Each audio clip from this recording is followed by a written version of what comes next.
o glorioso verão de 1970 no México. Uma Copa do Mundo que não só mudou a face do futebol mundial com o triunfo do grande Brasil, mas também marcou o momento em que uma nação se ergueu orgulhosamente ao pé da Serra Madre. Na temporada de 1970, a seleção mexicana cativou fãs do mundo todo, escrevendo um conto de fadas emocionante em casa. Com uma geração de jogadores talentosos e um estilo defensivo sólido, porém astuto, eles não só avançaram da fase de grupos para as quartas de final pela primeira vez, como também se tornaram parte inesquecível da memória de toda uma geração de torcedores do El Tri. Os ecos do México 70 ainda ressoam como uma canção de amor à resiliência. Mas por trás daqueles momentos gloriosos em campo, por trás dos gritos estrondosos do Estádio Azteca, estão jogadores com seus próprios destinos únicos. 55 anos se passaram, e o tempo deixou marcas diferentes em suas vidas. Alguns continuaram a conquistar novos patamares em cargos de gestão, alguns escolheram um caminho tranquilo após a aposentadoria, e outros tiveram que encerrar suas jornadas em tragédias. Vamos relembrar a trajetória tumultuada dos jogadores que formaram a alma da geração de ouro do México naquela época.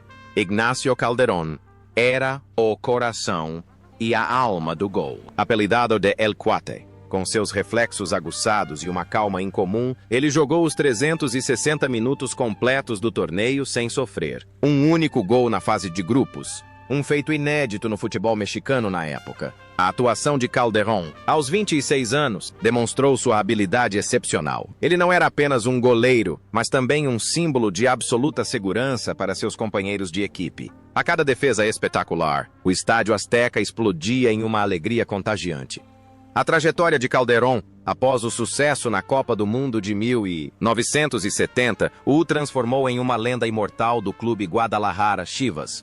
Ele conquistou inúmeros títulos com a equipe e se tornou um ídolo para milhões de crianças mexicanas. Após se aposentar, Calderón não seguiu o exigente caminho de treinador, mas sim se dedicou aos negócios e atividades comunitárias, sempre mantendo a imagem de um cavalheiro refinado. Sua vida pessoal é bastante plena, com uma família feliz. Ele passa muito tempo cuidando de seus filhos e netos e ocasionalmente comparece a eventos em homenagem ao futebol mexicano. O mais notável é a conexão entre seu papel em campo e sua vida pessoal. Ele permanece um protetor silencioso, sempre apoiando sua família e entes queridos com toda sinceridade. Hoje, aposentado, aos 81 anos, Ignacio Calderón desfruta de uma vida tranquila. Sua trajetória é um testemunho de seu intenso amor pelo futebol e de seu esforço incansável, continuando a inspirar as novas gerações de goleiros mexicanos com sua lealdade e dedicação.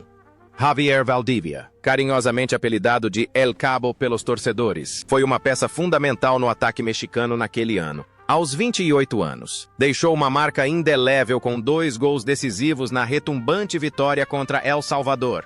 Valdívia possuía um jogo inteligente, excelente posicionamento e finalização precisa. Sua atuação na Copa do Mundo de 1970 foi um lampejo de genialidade em um momento oportuno. Ele reacendeu a esperança em toda a nação durante os momentos mais difíceis da fase de grupos. Após o sucesso na Copa do Mundo, a carreira de Valdívia ficou intimamente ligada ao clube Guadalajara, onde fez parte da geração campeoníssimo. Depois de se aposentar, não abandonou o futebol, mas passou a se dedicar ao treinamento de jovens e à gestão esportiva em sua cidade natal, Jalisco. A vida pessoal de Valdívia é bastante simples. Ele dedica a maior parte do seu tempo à família e à sua paixão inabalável pelo esporte. Valdívia é um homem alegre e sociável, sempre querido por amigos e colegas por sua personalidade genuína. A conexão entre seu papel como matador na área e sua vida real reside em sua capacidade de aproveitar oportunidades e sua dedicação ao trabalho.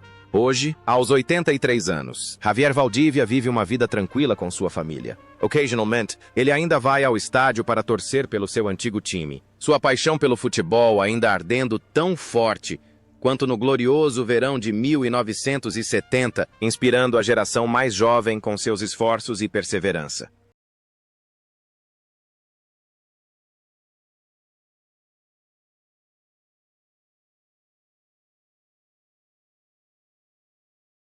Mario Perez, muitas vezes chamado de Pichojos, é um caso especial na lista de 1970. Embora as estatísticas o indiquem com 43 anos, possivelmente um erro de cálculo no documento estatístico, já que ele nasceu em 1946 e tinha apenas 24 anos na época. A energia que ele irradiava em campo era ilimitada. Jogando como lateral, Pérez era uma máquina de movimento perpétuo, transitando perfeitamente entre o ataque e a defesa durante 360 minutos. Suas atuações demonstravam uma resistência incrível. Ele era uma ameaça perigosa no ataque pela ponta, distribuindo cruzamentos precisos e estando sempre posicionado para cobrir a defesa.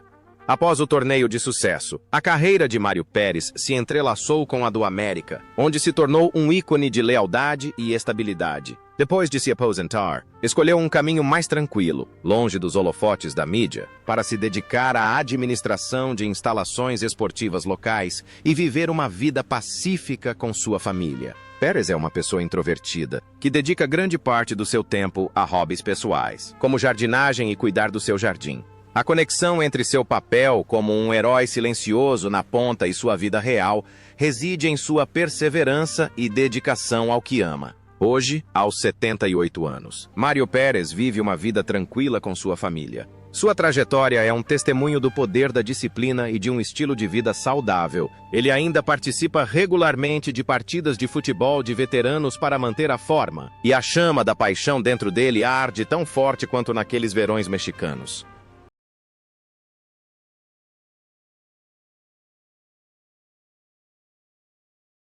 Javier Fragoso, também conhecido como El Chalo, foi um atacante verdadeiramente letal para o México em 1970. Aos 28 anos, ele estava no auge de sua carreira, possuindo uma temível capacidade de marcar gols e um estilo de jogo incrivelmente agressivo. Fragoso marcou o gol decisivo contra a Bélgica, levando o México a uma histórica quartas de final. Sua atuação naquele torneio não se resumiu apenas a gols, mas também a um espírito de luta feroz, estando sempre presente nos momentos decisivos para pressionar a defesa adversária. Após sua gloriosa carreira em 1970, Fragoso continuou sua trajetória brilhante no América, onde foi celebrado como um dos maiores atacantes da história do clube. Ele também jogou na Colômbia antes de retornar à sua terra natal para se aposentar. A vida pessoal de Fragoso era tranquila e reservada. Ele vivia de forma simples, longe dos holofotes, e se dedicava ao treinamento de jovens jogadores de futebol em sua região. Ele sempre acreditou que o futebol lhe havia dado tudo e queria retribuir às futuras gerações esse conhecimento tão valioso. A imagem de um valente guerreiro em campo parecia ter se enraizado em sua vida. Dale. Fragoso era um homem íntegro e respeitoso. No entanto, essa jornada gloriosa e repleta de acontecimentos chegou a um fim abrupto. Em 28 de dezembro de 2014, Javier Fragoso faleceu aos 72 anos devido a problemas de saúde de longa data. Sua morte deixou um enorme vazio nos corações dos torcedores mexicanos. Seu legado não se resume apenas aos seus gols, mas também a uma história de vida repleta de resiliência e lealdade inabalável à seleção nacional.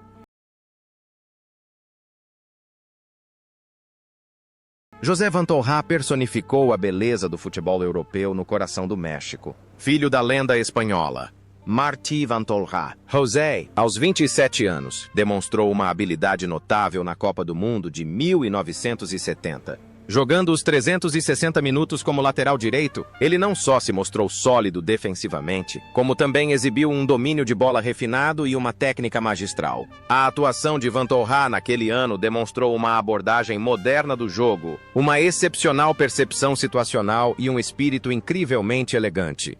Sua carreira em clubes floresceu no Toluca, onde foi considerado um dos melhores zagueiros da história do time. Após se aposentar em 1970, logo depois da Copa do Mundo, trilhou um caminho completamente diferente: o empresarial e a alta administração. Com uma sólida formação acadêmica, Vantorra alcançou grande sucesso nos negócios, tornando-se um empresário de destaque no México. Sua vida pessoal é um modelo de sucesso e discrição. Dedicou grande parte do seu tempo à filantropia e serviu como uma ponte entre as culturas do futebol mexicano e espanhol. O mais instigante é a conexão entre seu papel em campo e sua vida pessoal. A elegância de um herói silencioso permitiu que ele administrasse seus negócios com a mesma serenidade que demonstrava defendendo a lateral direita. Hoje, aos 82 anos, José Van Torra desfruta de uma vida plena com sua família, e sua trajetória é um testemunho de que o sucesso vai além dos gramados, abrangendo valores duradouros na vida.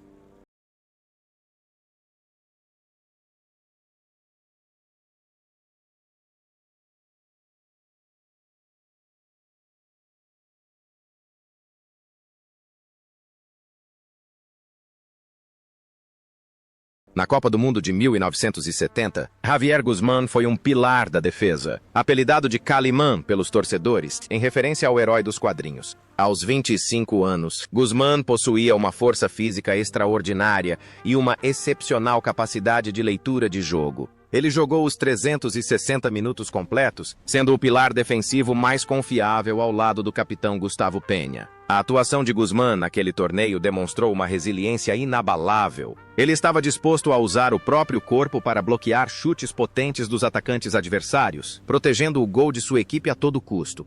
Após o seu retumbante sucesso no maior torneio de futebol do mundo, a carreira de Guzmán floresceu no Cruz Azul, onde se tornou peça fundamental de uma geração que conquistou 5 campeonatos nacionais em uma década. Ele era um símbolo de solidez e disciplina de ferro. No entanto, a vida real de Guzmán enfrentou um inimigo cruel e invisível, o diabetes. Ele lutou contra a doença persistentemente por muitos anos, submetendo-se a inúmeras cirurgias dolorosas, mas mantendo um espírito incrivelmente otimista. Fora de campo, Calimán era um homem de coração generoso, sempre disposto a ajudar seus companheiros de equipe e ativamente envolvido em atividades de caridade em apoio a pacientes carentes. A conexão entre seu papel como herói da defesa e sua vida real era sua resiliência inabalável diante da adversidade. Contudo, essa jornada corajosa chegou ao fim. Em 14 de janeiro de 2014, Javier Guzmán faleceu aos 69 anos devido a complicações da doença. Sua morte deixou toda a nação mexicana de luto pela perda de um guarda-costas leal que dedicou sua vida a proteger o orgulho do país.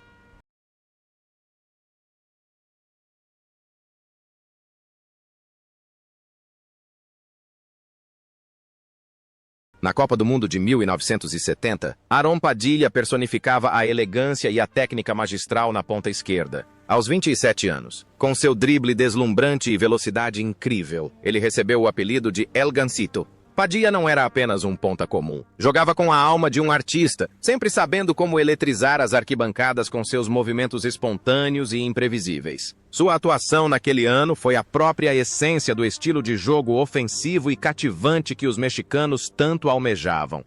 A carreira de Padilla após 1970 continuou a florescer no Pumas, UNAM e, posteriormente, no Atlanta. Após se aposentar, tornou-se um distinto dirigente de futebol, atuando como presidente do Conselho de Árbitros e exercendo significativa influência na Federação Mexicana de Futebol. Sua vida pessoal era marcada por atividades sociais e filantrópicas. Ele era um pai dedicado ao ex-jogador Aarón Padilla Jr. Padilla sempre buscou uma filosofia de dedicação e integridade. A imagem de um artista do futebol parecia personificar perfeitamente sua vida. Ele consistentemente trouxe justiça e beleza ao futebol em todas as suas facetas. No entanto, essa jornada gloriosa chegou a um fim doloroso pelas mãos de um inimigo invisível. Em 14 de junho de 2020, em meio à pandemia global, Aarón Padilla faleceu aos 77 anos devido a complicações da Covid-19. Sua morte deixou um enorme vazio nos corações dos fãs. Seu legado não se resume apenas a belas jogadas, mas também a uma história de vida inspiradora, marcada pela dedicação até o último suspiro. Héctor Pulido é o coração e a alma do meio-campo. Um volante com muita resistência e uma visão tática magistral. Aos 27 anos, Pulido já disputou 270 minutos com muita garra, atuando como a ligação perfeita entre a defesa e o ataque. Com seu estilo de jogo aguerrido e excelente capacidade de recuperação de bola, ele teve atuações excepcionais, ajudando o México a controlar o meio-campo contra adversários formidáveis. Ele é o soldador incansável, sempre pronto para se sacrificar para que seus companheiros mais à frente possam brilhar. Após a Copa do Mundo de 1970, a carreira de Pulido se entrelaçou com a Era de Ouro do Cruz Azul, onde conquistou inúmeros campeonatos e se tornou um dos maiores meio-campistas da história do clube. Após se aposentar dos gramados, ele se tornou treinador e obteve grande sucesso, principalmente no comando do Cruz Azul. A vida pessoal de Pulido era bastante reservada. Ele era conhecido como um homem íntegro, dedicado à família e ao desenvolvimento de jovens talentos. Ele sempre seguiu a filosofia: trabalhe duro em silêncio e deixe o sucesso falar por si só. A conexão entre seu papel em campo e sua vida pessoal era de dedicação e lealdade inabaláveis. No entanto, essa jornada gloriosa chegou ao fim. Em 18 de fevereiro de 2022, Héctor Pulido faleceu aos 79 anos. Sua morte é uma grande perda para o futebol mexicano, deixando um legado de espírito de luta incansável e uma vida totalmente dedicada ao esporte. Gustavo Peña, apelidado de El Halcón, ou Falcão, foi o líder supremo do México em 1970. Aos 27 anos, ostentava a braçadeira de capitão com absoluta serenidade e autoridade. Foi Peña quem cobrou o pênalti decisivo contra a Bélgica, levando o México às quartas de final pela primeira vez na história. Sua atuação ao longo dos 360 minutos do torneio foi a de um maestro na defesa, controlando o ritmo e dando apoio espiritual a toda a nação. Seu olhar resoluto e espírito indomável tornaram-se um símbolo daquela geração de ouro. Após a Copa do Mundo de 1970, a carreira de O Falcão continuou a florescer em diversos clubes de prestígio, como Cruz Azul, Monterrey e Laguna.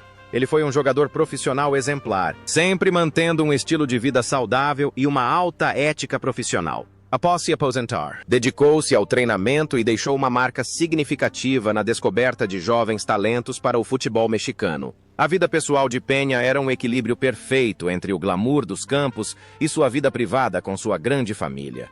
Ele sempre foi respeitado como um veterano do mundo do futebol. No entanto, o tempo não perdoa ninguém. Em seus últimos anos, ele enfrentou a doença de Alzheimer, o inimigo que lhe roubou suas memórias mais gloriosas, como o gol marcado contra o Azteca. Ele lutou contra a deterioração da memória com o cuidado dedicado de sua esposa e filhos. Essa jornada gloriosa chegou a um fim sereno. Em 19 de janeiro de 2021, Gustavo Peña faleceu aos 78 anos. A morte de El Halcón deixou uma profunda tristeza. Antônio Munguia foi uma peça fundamental no esquema tático do técnico Raul Cárdenas na Copa do Mundo de 1970. Aos 27 anos, com 263 minutos em campo, desempenhou as funções defensivas mais exigentes no meio-campo. Munguia não era um jogador vistoso, mas possuía um espírito de luta incrivelmente tenaz e uma excelente capacidade de desarme individual. Suas atuações demonstravam uma compostura e disciplina inabaláveis, sempre garantindo a segurança do meio-campo mexicano contra ataques diretos do adversário. Sua carreira pós-torneio o tornou um pilar insubstituível do Cruz Azul durante seus anos de auge. Após se aposentar, Munguia escolheu uma vida tranquila em sua cidade natal, Morelos, participando de treinos de futebol juvenil e dedicando-se à família. Era um homem sincero e gentil que sempre evitou os holofotes da mídia. A imagem de um herói silencioso em campo parecia ter se tornado sua essência. Ele estava contente com o que havia contribuído e encontrava alegria na tranquilidade de uma vida simples. No entanto, essa jornada pacífica chegou ao fim. Em 8 de janeiro de 2018, Antônio Munguia faleceu aos 75 anos devido a problemas cardíacos. Sua morte deixou os torcedores de luto pela perda de um meio-campista dedicado que, silenciosamente, teceu conquistas gloriosas para o futebol nacional com seu suor discreto.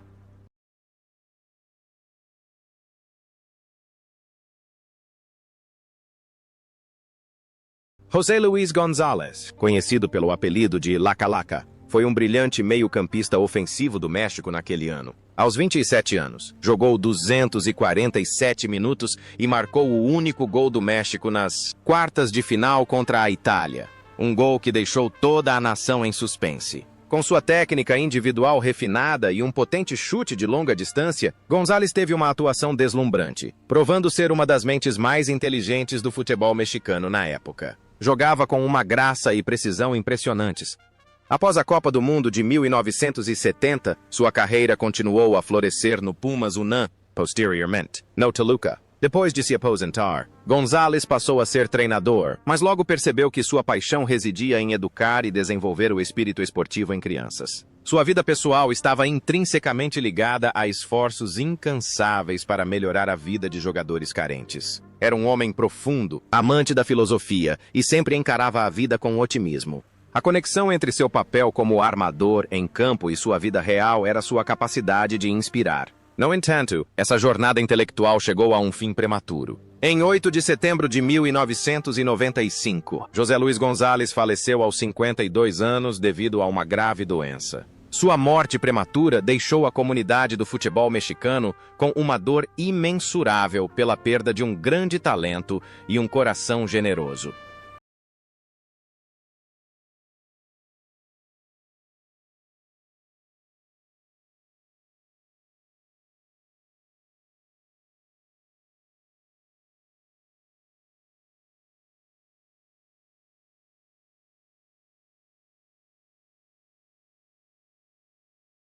Horácio Lopes Salgado era um dos membros mais jovens, com 21 anos. Apesar de ter jogado apenas 120 minutos, sua juventude e entusiasmo causaram forte impressão nos especialistas. Salgado era um atacante ágil e perspicaz, disposto a explorar agressivamente até os menores espaços para criar oportunidades. Sua atuação naquele torneio demonstrou um espírito destemido, uma promessa de um futuro brilhante para o futebol mexicano, após a década de 1970.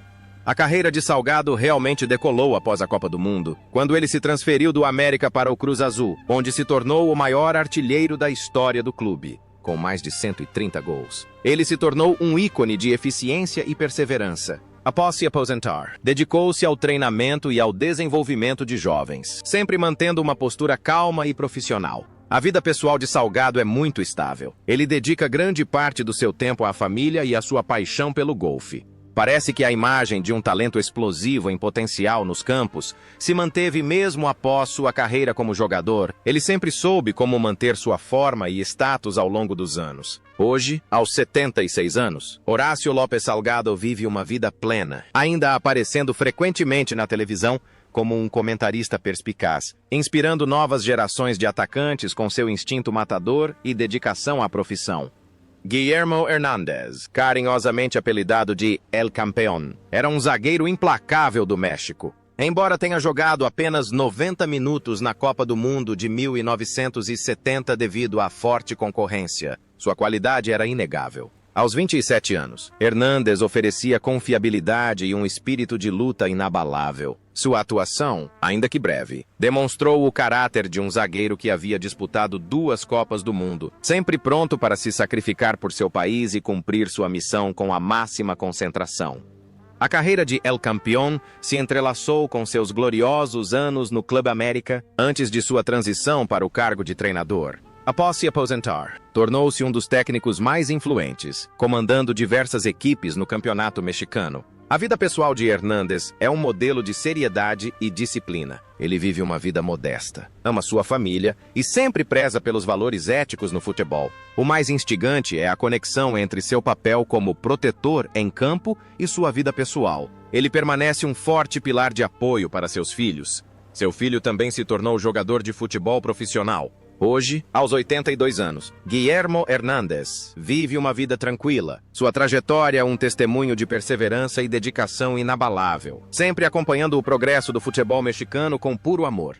Enrique Borja, aos 24 anos, chegou à Copa do Mundo de 1970 como uma superestrela, um ídolo nacional. Apesar do tempo limitado em campo, 68 minutos devido a pequenas lesões, a presença de Borja sempre exerceu um fascínio peculiar. Ele não era apenas um atacante talentoso com uma capacidade de finalização primorosa, mas também um ícone cultural, capaz de comover milhões de corações com uma única jogada. A trajetória de Borja no Clube América foi uma saga épica, onde conquistou 3 títulos consecutivos de artilheiro e se tornou uma lenda imortal. Após se aposentar, não parou nos gramados, mas alçou novos patamares como presidente da Necaxa e, posteriormente, presidente da Confederação Mexicana de Futebol. Borja também é uma estrela da televisão e um comentarista de futebol de renome internacional. Sua vida pessoal é uma combinação perfeita de glamour e intelecto. Ele vive uma vida brilhante e ambiciosa, mas também repleta de compaixão e atividades filantrópicas. A conexão entre seu brilho nos campos e sua vida real é uma energia positiva. Hoje, aos 79 anos, Henrique Borja permanece uma figura poderosa e respeitada no futebol regional, e sua trajetória continua inspirando outros a viverem uma vida plena, com paixão e grande dedicação.